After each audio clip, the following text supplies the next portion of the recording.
Hello दोस्तों, welcome back to my YouTube channel RP learning classes में आपका स्वागत है।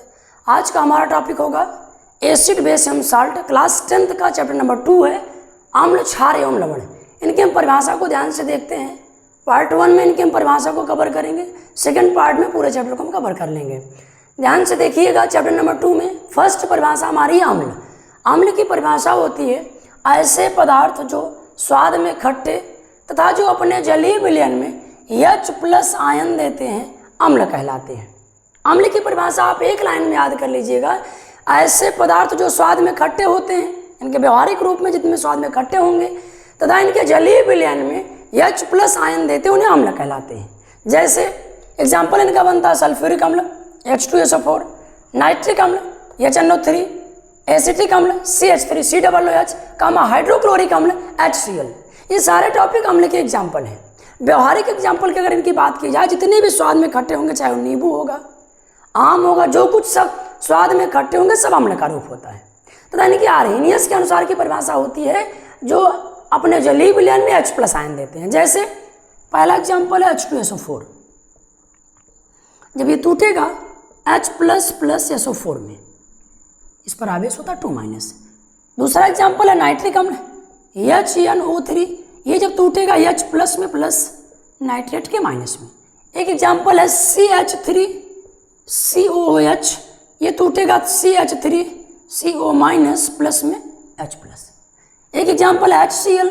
ये जब भी टूटेगा H+ प्लस Cl- में। आप ध्यान से देखिएगा, जितने भी एग्जाम्पल हैं, चाहे वो सल्फ्यूरिक अम्ल है, चाहे वो नाइट्रिक अम्ल है, चाहे वो एसिटिक अम्ल है जो कि सिरका में पाया जाता है, चाहे वो HCl है, सब में अगर एग्जाम्पल की बात की जाए तो इसमें H+, इसमें भी H+। जब भी ये अपघटित या वियोजित होते हैं तब हमेशा ये H+ आयन देते हैं, अम्ल कहलाते हैं। ये अम्ल की परिभाषा, एसिड की परिभाषा है। ध्यान से देखिएगा अम्ल के प्रकार, टाइप ऑफ एसिड। यदि अम्ल के प्रकार की बात की जाए, प्रबलता के आधार पर अम्ल को 2 भागों में बांटा गया है। प्रबलता के आधार पर नंबर 1 होता प्रबल अम्ल, नंबर 2 होता दुर्बल अम्ल। प्रबल अम्ल को हम कहते हैं strong acid and weak acid. Strong acid की परिभाषा को आप ध्यान से देखिए, ये प्रबलता के आधार पर बांटा गया है। प्रबलता के आधार पर प्रबल अम्ल, नंबर 1 प्रबल अम्ल स्ट्रॉन्ग एसिड। वे अम्ल जो अपने जलीय विलयन में पूर्णतया आयनित होकर अत्यधिक मात्रा में H+ आयन देते हैं। अत्यधिक मात्रा में H+ आयन अगर निकाल देंगे, अम्ल कहलाते हैं, प्रबल अम्ल कहलाते हैं। परिभाषा क्या बनी? वे अम्ल जो अपने जलीय विलयन में पूर्णतया आयनित होकर अत्यधिक मात्रा में H+ आयन देते हैं, प्रबल अम्ल कहलाते हैं। जैसे एग्जाम्पल बना सल्फ्यूरिक अम्ल, नाइट्रिक अम्ल, हाइड्रोक्लोरिक अम्ल। इस तमाम अम्ल जो होते हैं प्रबल अम्ल का रूप होते हैं, इनकी चारकता प्रबल होती है। दुर्बल अम्ल की बात की जाए, वीक एसिड की, इसकी परिभाषा बनती है कि वे अम्ल जो अपने जलीय विलयन में पूर्णतया आयनित ना होकर कम मात्रा में H+ आयन देते हैं, उन्हें हम दुर्बल अम्ल कहते हैं। जैसे HCl, इसका नाम है हाइड्रोजन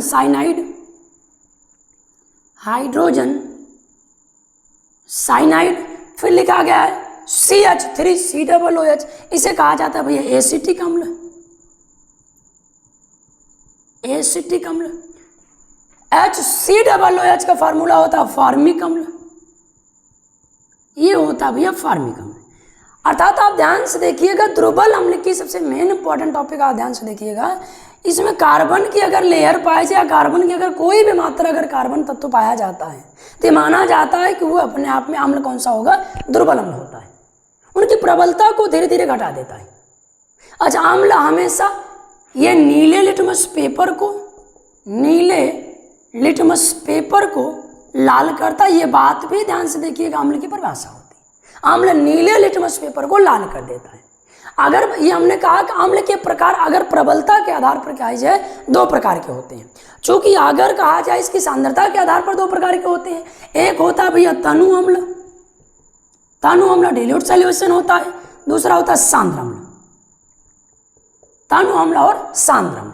तनु अम्ल की परिभाषा होती है अगर इसमें जल की मात्रा अधिक है तो तनु अम्ल कहलाता है।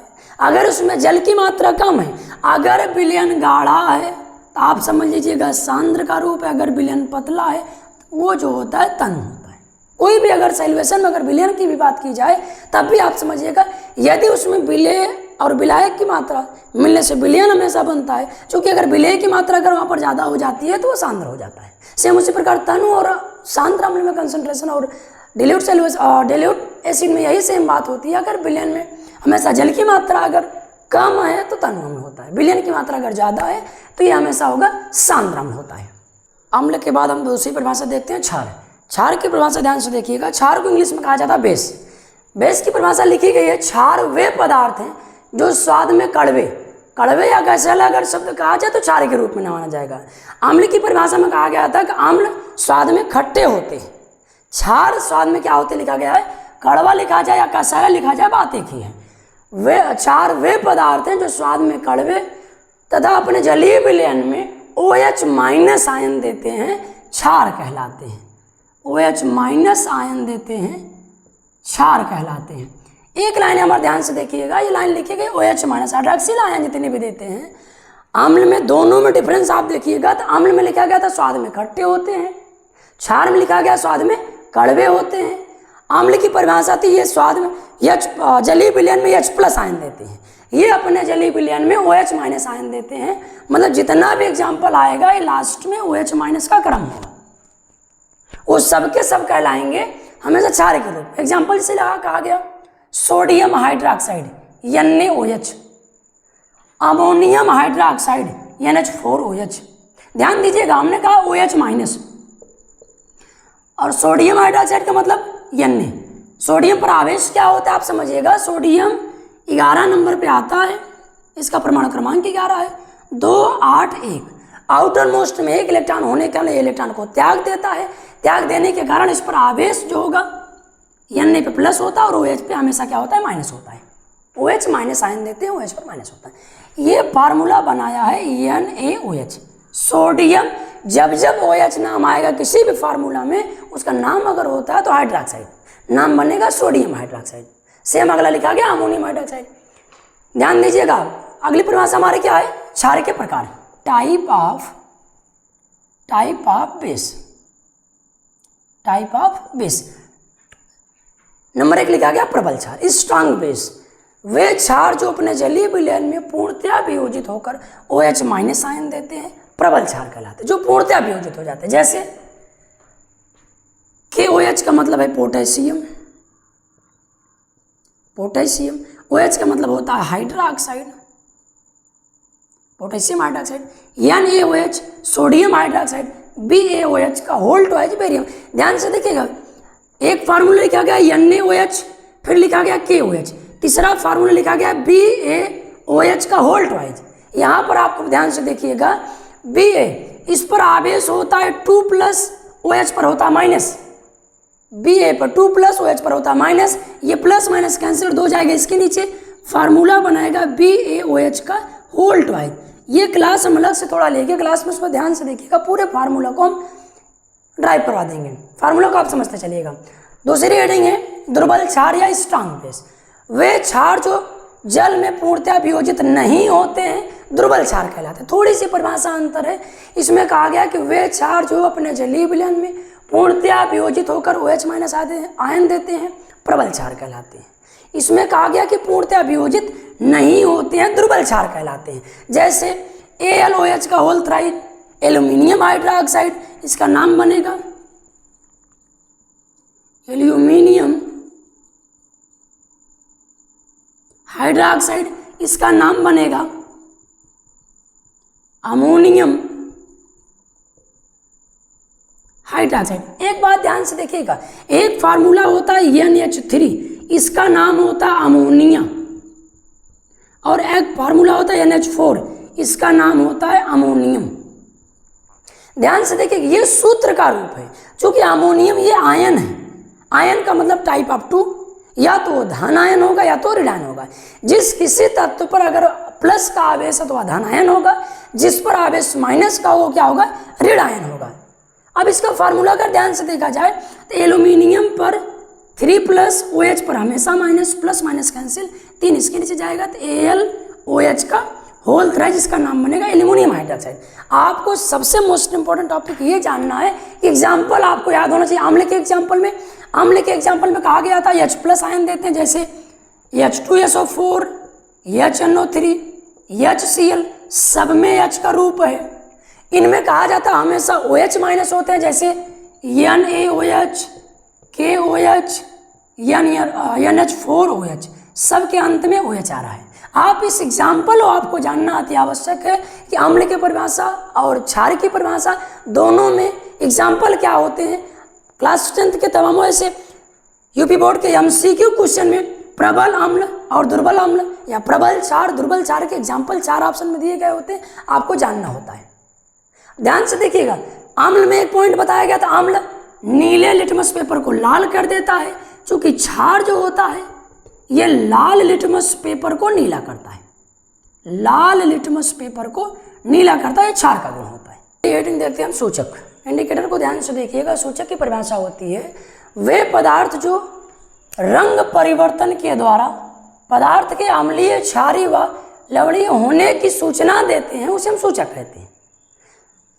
सूचक की परिभाषा होती है कोई भी, चाहे अम्ल हो, चाहे क्षार हो, चाहे लवण हो, अगर उनमें रंग परिवर्तन के द्वारा अगर कोई भी अपना कोई सूचना देता है या किस रूप में अगर बदलाव का रूप होता है, वे सब के सब में से क्या कहलाते हैं, सूचक कहलाते हैं। सूचक की पहचान करने के लिए ध्यान से देखिएगा, अलग अलग रूप में इसके एग्जाम्पल देखे जाते हैं। जैसे लिटमस पेपर है, फिनाप्थेलिन है, मेथिल ऑरेंज है या हल्दी है, सारे टॉपिक को ध्यान से देखिए, इसके एग्जाम्पल बनते हैं। जैसे लिटमस पेपर अम्लीय माध्यम में नीला पेपर को हमेशा लाल कर देता है। ध्यान से देखिए, अम्ल नीले लिटमस पेपर को लाल कर देता है, यह अम्ल की परिभाषा में पढ़ाया गया था। अम्ल की परिभाषा में ही पढ़ाया गया था, अम्ल नीले लिटमस पेपर को लाल कर देता है तथा क्षार लाल लिटमस पेपर को नीला कर देता है। वही बात ध्यान से देखिए, यहाँ सूचक की परिभाषा में उसके एग्जाम्पल को हम समझते हैं। लिखा गया लिटमस पेपर में अम्लीय माध्यम में ये नीले लिटमस पेपर को लाल कर देता है, क्षारीय माध्यम में लाल पेपर को हमेशा क्या कर देता है, नीला कर देता है। इसका बेहद एग्जाम्पल एक पॉइंट ध्यान से देखिए, लिखा जाता है अनिल, आ से होगा आम्ल, न से होगा नीला, ला से हो जाएगा लाल। आम्ल नीले लिटमस पेपर को लाल कर देते, बहुत शॉर्ट ट्रिक है, इसको आप हमेशा याद रखिएगा तो एग्जाम्पल याद रहेंगे। अनिल से लिखा जाएगा आम्ल नीले लिटमस पेपर को लाल कर देता है। अच्छा, इसमें अगर क्षारीय माध्यम में देखा जाए, इसमें पढ़ा जाएगा एग्जाम्पल है छलनी, क्षार लाल लिटमस पेपर को लाल लिटमस पेपर को नीला कर देता है, नीला कर देता है।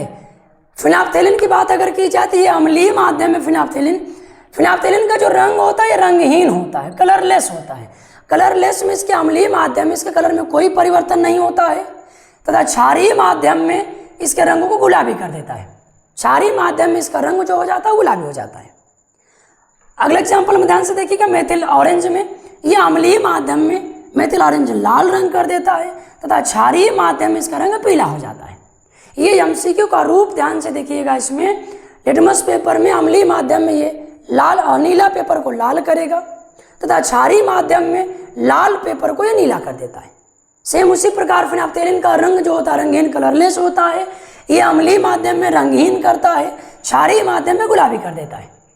मेथिल ऑरेंज में कहा जाए तो अम्लीय माध्यम को ये लाल करता है तथा क्षारीय माध्यम को ये पीला कर देता है, अर्थात कभी कभी ये गुलाबी का रूप ही लिखा जाता है या मेथिल ऑरेंज का रूप मेरे रूप में ही लिखा जाता है।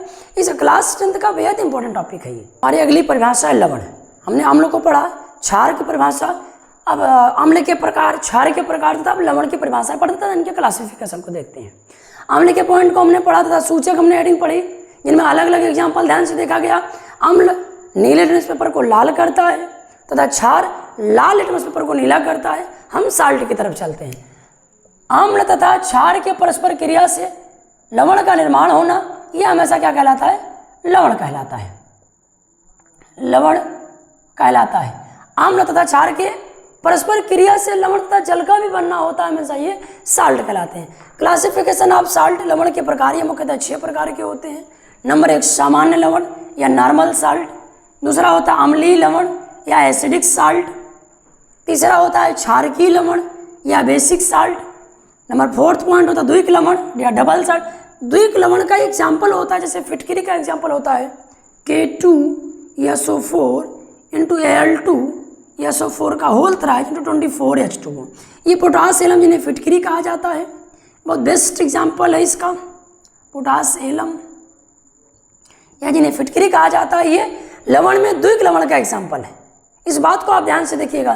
तीसरा है मिक्स लवण या मिश्रित लवण, लास्ट है संकर लवण। ध्यान से देखिएगा, इसमें परिभाषा ये पड़ेगी, एक परिभाषा हमारी इसके जस्ट बाद है उदासीनीकरण क्रिया। आम्ल तथा क्षार के मिलने से लवण तथा जल का बनना, ये हमेशा कहलाता है उदासीनीकरण। जैसे कोई भी आप एग्जाम्पल ले लीजिए, ये मान लीजिए कोई प्रबल अम्ल है, इनकी क्रिया क्षार के साथ हम जब कराते हैं, ये क्या बनेगा? आप ध्यान से रिएक्शन को खूब ध्यान से देखिएगा। H के साथ में Cl है, Na के साथ में OH है, ये क्रिया इनसे होगी, ये क्रिया इनसे होगी। Na की क्रिया Cl से होगी, Na पर चार्ज होता प्लस, Cl पर चार्ज होता माइनस। ये बातें कहाँ से आती, इस बात को आप समझिएगा। सोडियम 11 नंबर पे 2 8 1, आउटर मोस्ट में 1 इलेक्ट्रॉन, इसको संतुष्ट करने के लिए आउटर मोस्ट में 8 इलेक्ट्रॉन होता है। अगर सबसे बाह्यतम कक्षा में 1 इलेक्ट्रॉन 2 इलेक्ट्रॉन या 3 इलेक्ट्रॉन है तो इलेक्ट्रॉन का त्याग करता है। और एक परिभाषा बनती है कि वे तत्व जो इलेक्ट्रॉन का त्याग करते हैं या धनायन बनाने की प्रवृत्ति उन्हें धातु कहते हैं, अर्थात ये इलेक्ट्रॉन को त्यागेगा, सोडियम पर चार्ज बनेगा प्लस। दूसरा एग्जाम्पल है Cl पर 17 नंबर पे आता है 2 8 7, आउटर मोस्ट में 7 इलेक्ट्रॉन है, ये किसी से 1 इलेक्ट्रॉन को ग्रहण करेगा, अर्थात Cl पर चार्ज आ जाएगा माइनस पर। अब ये बनाएगा फार्मूला NaCl प्लस में HOH, H कितनी बार है, 2 बार है, H2O बनेगा। हमने कहा ये अम्ल है, ये क्षार है, अम्ल तथा क्षार के मिलने से पहचान क्या इसकी होती है अम्ल की? अम्ल ऐसे पदार्थ होते हैं जिनके अपने जलीय विलयन में H प्लस आयन देते हैं, H प्लस Cl माइनस। क्षार की पहचान होती है, ये हमेशा OH माइनस देते हैं। अम्ल तथा क्षार के मिलने से ये लवण बना है, इसका नाम होता है सोडियम क्लोराइड, सोडियम क्लोराइड, और ये बनाया जल या पानी जिन्हें कहा जाता है वाटर। आप समझिएगा, अम्ल तथा क्षार की अभिक्रिया से लवण तथा जल का बनना उदासीनीकरण अभिक्रिया कहलाती है। अम्ल तथा क्षार की अभिक्रिया से लवण तथा जल का बनना, या आप यही परिभाषा लवण की कह सकते हो। अम्ल, हमने अम्ल का एग्जाम्पल लिखा, या जस्ट इसके बाद कोई भी आप एग्जाम्पल लिख सकते हो। मान लीजिए एग्जाम्पल हमने लिखा है H2SO4 प्लस में, या आप क्रिया करा दीजिए NaOH के साथ में करा दीजिए। ये क्या बनाएगा, हमेशा ध्यान से देखिएगा, ये बनाएगा, ये टूटेगा HSO4 में, ये टूटेगा NaOH में, NaSO4, Na पर आवेश होता है प्लस, SO4 पर आवेश होगा 2 माइनस, ये बनाएगा Na2SO4 प्लस में बनाएगा ये H2O। लवण तथा जल का बनाना, या आप कह दीजिए कोई भी अम्ल क्षार के साथ अभिक्रिया करके लवण बनाता है। ये हम देखें पार्ट 1 में, नेक्स्ट वीडियो हम पार्ट 2 में